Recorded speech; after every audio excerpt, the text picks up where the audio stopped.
6, já mám velmi tu 6, prosím. No i 7 samozřejmě. Ale vy? Moucho. Dáme na bombách? Počkej, ty teď jsem slepil 2 obálky najednou. No, Jsem slepil 2. Možná to mám vy. Dáme na bombách? To zpráska, no takovou. Tak tyhle 2 hromady jsou ještě bez letáků a tyhle 2 nezabavený. A tohle je teda první hotová. A to cování necháme, nebo bude mít obu? Ne, ještě ona v letošní sezónu dojede za někoho, to dojede poslední ty uniony vlastně. Jo, stejně by šla do Hávek a to ona nechtěla už předtím.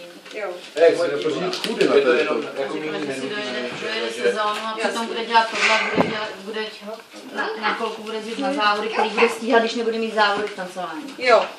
A pak až tu další sezónu vlastně bude dělat jenom to. To bude mít takové jako trénink. takhle přesedla. Tak ona se přesedala sama, že já co dělám? Dobrý den.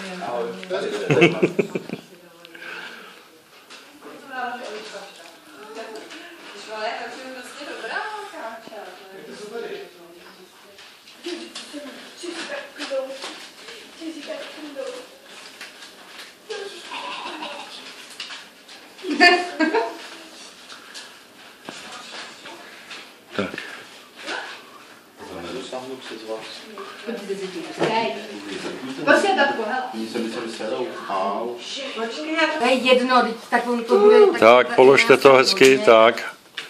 Přelepte. Jak to vypadá?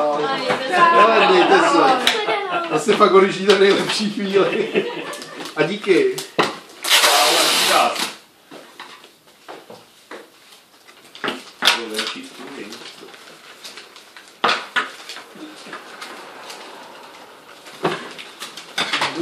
Jsme to tady...